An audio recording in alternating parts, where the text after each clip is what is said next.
ഉപ്പിന് പോണ വഴി ഏത്, കാളികുളങ്ങരത്തേക്കേത്. ഈ ചൊല്ല് നിങ്ങൾ കേട്ടിട്ടുണ്ടോയെന്നറിയില്ല, പക്ഷെ ഞാനൊരുപാട് കേട്ട് വളർന്നൊരു ചൊല്ലാണ്. അങ്ങനെ ഞങ്ങൾ കാളികുളങ്ങരക്ക് പോവാണ് ഗൈസ്, പൊങ്കാലയിടാൻ. കണ്ണൻ ചേട്ടൻ ഓട്ടോ ആയിട്ട് വന്നു. കണ്ണൻ ചേട്ടൻ കുറേ ഐതിഹ്യങ്ങളൊക്കെ പറഞ്ഞുതരാണ്. എന്തിനാണ് കുരുവും വരയും ഇടുന്നത്, എന്തിനാണ് പായസം. അങ്ങനെ ഞാനും അമ്മയും ഇളയമ്മയും കൂടിയാണ് കാളികുളങ്ങര പോകാൻ തീരുമാനിച്ചത്. പോണ വഴി മൊത്തം പ്രഭ പല പല കഥകൾ പറഞ്ഞുകൊണ്ടിരിക്കുകയായിരുന്നു. കണ്ണൻകുളങ്ങര തൊഴാണ്ട് നമ്മളെങ്ങും പോകാറില്ല പറവൂർ പോകണ്ടേ. കാളികുളങ്ങര പോയാലുള്ള പ്രത്യേകത എന്താണെന്ന് വെച്ചാൽ ഈ ബ്ലോക്കും തിരക്കൊന്നും ഇല്ലാണ്ട് നമുക്ക് അങ്ങോട്ട് എത്തിപ്പെടാൻ പറ്റില്ല. പിന്നെ വണ്ടിയിൽ കയറിയാൽ എൻ്റെ പ്രഭയുടെ വായടക്കാൻ നമുക്കൊരു രക്ഷയില്ല. ഇതിപ്പോൾ പറഞ്ഞുകൊണ്ടിരിക്കണത് ഞാൻ പഴനിക്ക് പോയി ഇപ്പോൾ എനിക്ക് പറ്റിയ അബദ്ധങ്ങളാണ്. ചെറുതായിട്ട് എൻ്റെ ട്രെയിനൊക്കെ ഒന്ന് മിസ്സായിരുന്നു. ഒരു AM PM തമ്മിലുള്ളൊരു ചെറിയ പ്രശ്നം. അങ്ങനെ നമ്മൾ കാളികുളങ്ങര എത്തി. ഇഷ്ടികയൊക്കെ അപ്പുറത്തുനിന്ന് ഇപ്പുറത്തുനിന്നൊക്കെ എടുത്ത് വെച്ച് അടുപ്പൊക്കെ കൂട്ടി ഫുള്ള് സെറ്റ്. ഓരോന്ന് എടുത്തുകൊണ്ടിരിക്കും. നേരെ കലം വെച്ചിട്ട് ശർക്കര ഉരുകാൻ വെച്ച്. ശർക്കര ഉരുകിയിട്ട് വേണം കുറച്ച് തേങ്ങയും നട്ട്സും എല്ലാം ഇട്ടിട്ട് നമ്മളാദ്യം ശർക്കര ഉരുക്കും. ഇതിപ്പോൾ അപ്പുറത്തെ വല്യമ്മയുടെ നിന്ന് പോയിട്ട് തീ എടുത്തുകൊണ്ട് നിൽക്കുകയാണ്. പുള്ളിക്കാരത്തി നോക്കി പേടിപ്പിക്കണ്ടായി. വീട്ടിൽ നിന്ന് എന്തോ കൊണ്ടുവന്ന തീ പോലെയാണ് പുള്ളിക്കാരത്തിയുടെ ഭാവം. ഇവിടുത്തെ പ്രത്യേകത എന്താണെന്ന് വെച്ചാൽ നമ്മൾ തീപ്പെട്ടിയൊന്നും കൊണ്ടുവരാറില്ല. എല്ലാവരും അപ്പുറത്തുനിന്ന് ഇപ്പുറത്തുനിന്നൊക്കെ എടുത്ത് തീ കത്തിക്കും. അങ്ങനെയാണ് ചെയ്യാറ്. അങ്ങനെ എന്താ പറഞ്ഞു വന്നത്, തേങ്ങയും നട്ട്സൊക്കെ ഇട്ട് നമ്മൾ ആദ്യം തന്നെ ഇതന്നെ ഇപ്പം കത്തിച്ച് ഓടിക്കുമെന്നാണ് തോന്നണത്. ഞാൻ അവിടെ നിന്ന് വീഡിയോ എടുക്കണതിൻ്റെ എന്തോ ദേഷ്യത്തിൽ അമ്മ തീ കൂട്ടിയിട്ട് തന്നെ ഓടിക്കണേന്ന്. അങ്ങനെ ഒരുക്കി വെച്ച തേങ്ങയും നട്ട്സൊക്കെ ഉള്ള ഈ ശർക്കര നമ്മൾ നേരെ അരിപ്പൊടിയിലോട്ട് ഒഴിക്കും. എന്നിട്ട് നന്നായിട്ട് മിക്സ് ചെയ്യും. മിക്സ് പ്രഭ ഇവിടെ മിക്സ് ചെയ്ത് തുടങ്ങുമ്പോഴേക്കും ഇളയമ്മ അവിടെ ഫുള്ള് സെറ്റായിരുന്നു. കുരുവും വരെ ഉണ്ടാക്കുന്നതും പായസം ഉണ്ടാക്കുന്നതൊക്കെ ഇവിടെ തന്നെ അമ്പലക്കിണറ്റിൽ നിന്ന് വന്ന തീർത്ത ജലം ഉപയോഗിച്ചിട്ടാണ്. എന്നെ ഒരു 10 പ്രാവശ്യമെങ്കിലും ഇവിടെ നിന്ന് വെള്ളം എടുക്കാനായിട്ട് വിടാണ്ട് എൻ്റെ നമുക്ക് സമാധാനം ഉണ്ടാവില്ല. അങ്ങനെ ഞാൻ വെള്ളം എടുത്ത് തിരിച്ചു വരുമ്പോഴേക്കും ഇവരിവിടെ ഇതിൻ്റെ ഒരു മിത്ത് എന്താണെന്ന് വെച്ചാൽ പല അവയവങ്ങളുടെ ഷേപ്പിൽ നമ്മൾ ഈ സംഭവം കുരുവും വരെ ഉണ്ടാക്കി വെക്കുകയാണ്. പിന്നീട് നമുക്ക് അസുഖങ്ങളൊന്നും വരരുത്, അല്ലെങ്കിൽ വന്ന അസുഖങ്ങൾ മാറണം എന്നുള്ള വിശ്വാസത്തിലാണ് ഇത് ചെയ്യുന്നത്. വെറുതെ നിന്ന് വീഡിയോ എടുക്കണുണ്ടപ്പോൾ പ്രഭക്ക് സഹിച്ചില്ല. എന്നോടും പറഞ്ഞ് ഉണ്ടാക്കി വെക്കാൻ. അങ്ങനെ ഞാനും സഹായിക്കാൻ തുടങ്ങി. ഞാൻ എന്തൊക്കെ ഷേപ്പിലാണോ വെച്ചതെന്ന് എനിക്കൊരു ഐഡിയ ഇല്ല. ഷേപ്പ് തന്നെ ഉണ്ടായില്ല, എനിക്ക് തോന്നിയ പോലെയൊക്കെ. പിന്നെ അമ്മ ഓരോന്നും ഉണ്ട പിടിച്ച് തരും. ഞാൻ അങ്ങോട്ട് ജസ്റ്റ് എൻ്റെ കൈയൊന്ന് പതിപ്പിച്ചിട്ട് അങ്ങോട്ട് വെക്കും. ആ ഒരു സെറ്റപ്പിലായിരുന്നു. പണിയെടുക്കാനായിട്ട് ഒട്ടും വയ്യ.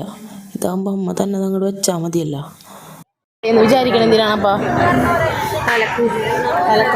തലക്കൊന്നും പറ്റാണ്ടിരിക്കാനാണോ? ഇതെന്തുന്നാണിപ്പാ? അതെന്തെങ്കിലും ഉണ്ടാക്കി അത് കുരു ഇങ്ങനെ വെച്ചാൽ എന്തുന്നായി? അത് നടുവാക്കി അങ്ങനെയാണെങ്കിലും വയ്ക്കാം. നടുവാണപ്പം ഇത്. പിന്നെ കണ്ണാക്കി വയ്ക്കാം. കണ്ണൊക്കെ ഉണ്ടാക്കോ? കണ്ണുണ്ടാക്കണ്ട? കണ്ണുണ്ടാക്കണമെങ്കിൽ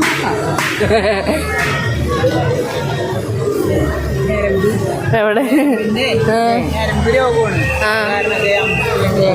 ഇതാണ് കൊള്ള കണ്ണ് വെച്ച് ഗൈസ്, ഞരമ്പും വെച്ച്. അങ്ങനെ ഓരോ ഷേപ്പിൻ്റെ കാര്യങ്ങളൊക്കെ പറഞ്ഞ് നിൽക്കുമ്പോഴാണ് 2 സന്ദർശകർ സ്വപ്പയും ശ്രീകുട്ടിയും വന്നേക്കാണ്. ഏതോ ഹോസ്പിറ്റലിലൊക്കെ പോയി വന്ന വഴിക്ക് ഈ പോണ സാധനം കണ്ട, ഇതാണ് തെണ്ണ്. ആദ്യം ഓലയും മടലും എല്ലാം കൂടി മണ്ണിൻ്റെ മേത് ഇതുപോലെ വെച്ചിട്ട് തീ കൊളുത്തും. അത് കഴിഞ്ഞ് അതിൻ്റെ സെക്കൻഡ് സ്റ്റേജാണ് ആ തീ ഏകദേശം ഇങ്ങനെ ഇതേപോലെ ആ ചൂടുള്ള മണ്ണ് പതിയെ വകഞ്ഞ് മാറ്റി വെക്കും. എന്നിട്ട് ആ തെണ്ട് എവിടെയൊക്കെയാണോ വെച്ചേക്കണം അത് പതിയെ എടുത്ത് മറിച്ച് വെക്കും. എന്തോ 6 മണിക്കൂർ 1 സൈഡ് അങ്ങനെ എന്തോ പ്രോസസ്സാണിത്. ഇത് ചെയ്യുന്നതും നമ്മുടെ അസുഖങ്ങളൊക്കെ വരാതിരിക്കാനൊക്കെ ഉള്ള നേർച്ചയായിട്ടാണ് തെണ്ട് ചുടലും. പിന്നെ മടിയന്മാരായിട്ടുള്ള എൻ്റെ അമ്മയും ഇളയമ്മയും വീട്ടിൽ നിന്ന് കലമൊന്നും കൊണ്ടുവരാണ്ട് ഇവിടെ നിന്ന് ഒന്ന് പുതിയ കലം വാങ്ങിക്കുകയാണ് ചെയ്തത് പായസം വെക്കാൻ. അങ്ങനെ പായസം വെക്കാനുള്ള പ്രോസസ്സ് തുടങ്ങി. ഈ കലം നമ്മൾ അമ്പലത്തിൻ്റെ ഉള്ളിൽ കൊണ്ടുപോയിട്ട് പൂജിച്ചിട്ട് കൊണ്ടുവരണം. എന്നിട്ട് വേണം അതിൽ ഇവിടുത്തെ തന്നെ തീർത്ഥജലം ഉപയോഗിച്ചിട്ട് പായസം വെക്കാനായിട്ട്. കണ്ടോ, കലം പൂജിക്കാനുള്ളവരുടെ ക്യൂ ആണിത്. ഇങ്ങനെ നമ്മൾ ക്യൂവിൽ നിന്ന് പോയിട്ട് ഉള്ളിൽ പോയി പ്രാർത്ഥിച്ച് ചെല്ലുമ്പോൾ സൈഡിൽ 2 വല്യമ്മമാർ നിൽപ്പുണ്ടാവും. അവർ നമ്മുടെ കലത്തിൽ നിന്ന് കുറച്ച് അരിയെടുത്ത് ഉള്ളിലോട്ട് ഇട്ടിട്ട് കുറച്ച് ചന്ദനം തേച്ച് തരും. കലമൊക്കെ ആയിട്ട് തിരിച്ചു വന്നപ്പോൾ നമ്മുടെ മൂത്ത ഫുട്ബോൾ കോച്ചും ഫാമിലിയും വന്ന് നമ്മുടെ സൈഡിൽ തന്നെ കലം വെക്കും. അത് കഴിഞ്ഞ് ഞാനും സ്വപ്പയും ശ്രീകുട്ടിയും കൂടിയും നടക്കാൻ പോയി. അപ്പോഴാണ് അമ്പലത്തിൻ്റെ സ്റ്റേജിൽ പരിപാടിയൊക്കെ നടക്കണ്ടായിരുന്നു. പിന്നെ അമ്പലത്തിൻ്റെ ചുറ്റും ടോയ്സിൻ്റെ കടകളൊക്കെ കണ്ട് നമ്മൾ നടന്ന്. കപ്പലണ്ടി കടകളും പിന്നെ ഈ വെള്ളക്കടലയുടെ കട ഉണ്ടല്ലോ, അതെനിക്ക് ഭയങ്കര ഒരു ഫാസിനേഷൻ ആയിട്ടുള്ളതാണ്. എനിക്ക് സംഭവം തിന്നാൻ ഇഷ്ടമല്ല, പക്ഷെ കാണാൻ ഭയങ്കര ഇഷ്ടമാണ്. നൊസ്റ്റാൾജിക് ആയിട്ടുള്ള കുറേ മിഠായികളും മുറുക്കും. എൻ്റെ കാലുളങ്കര ഏറ്റവും വലിയ മെമ്മറി ഇവിടെ നിന്ന് അമ്മ കൊണ്ടുവന്ന മുറുക്കാണ്. എല്ലാ കൊല്ലം മറക്കാണ്ട് കൊണ്ടുവരും അത്. പിന്നെ നമ്മൾ നേരെ ബജിക്കട. ആദ്യം കഴിച്ച ഗോപിയുടെ ബജിയിൽ നിന്ന് തന്നെ നമുക്ക് മുടി കിട്ടി. പിന്നെ അത് പറഞ്ഞപ്പോൾ അവർ റീപ്ലേസ് ചെയ്തെങ്കിലും പിന്നെ നമ്മൾ വേറെ ഒന്നും അവിടെ നിന്ന് കഴിക്കാൻ നിന്നില്ല. എന്തൊക്കെയാണെന്ന് പറഞ്ഞാലും ഈ വഴിയോരത്ത് നിന്ന് കിട്ടുന്ന ബജിയും എല്ലാം ഭയങ്കര ടേസ്റ്റാണ്. അതിനിപ്പോൾ എന്തോരം മുടി കിട്ടിയെന്ന് പറഞ്ഞാലും എന്തഴുക്കാണെന്ന് പറഞ്ഞാലും ശരി, എല്ലാം വാങ്ങിച്ചു. തിരിച്ച് ചെന്ന് നേരെ ഞങ്ങൾ അമ്പലത്തിലോട്ട് കയറി. അമ്പലത്തിൽ ചെന്ന് പൂജയൊക്കെ എഴുതി പറയൊക്കെ കൊടുക്കാൻ നിന്ന്. അമ്മ എൻ്റെ പേരിലും പിന്നെ കൈരവിൻ്റെ പേരിലുമാണ് പറ എഴുതിയിരുന്നത്. എൻ്റെ പറ ഞാൻ കൊടുത്തു, കൈരവിൻ്റെ പറ അമ്മയും കൊടുത്ത്.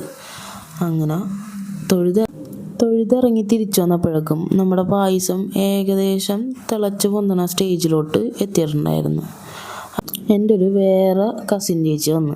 ചേച്ചി കുറച്ച് നേരം അമ്മനെ പായസമൊക്കെ ഇളക്കാൻ സഹായിച്ച്. പിന്നെ കുറച്ച് ഫോട്ടോസൊക്കെ അവിടെ നിന്ന് എടുത്തിട്ട് ആണ് പോയത്. പായസം ഉണ്ടാക്കി കഴിഞ്ഞാൽ കുറച്ച് അടുപ്പിലോട്ട് ഇടണുണ്ട്. എന്തിനാണെന്ന് എനിക്ക് മനസ്സിലായില്ല, ചോദിച്ച് മനസ്സിലാക്കണം. ഉണ്ടാക്കിയ പായസവും കുരുവും വരെയൊക്കെ നമ്മൾ ദൈവത്തിന് നേദിക്കാനായിട്ട് വെക്കണം.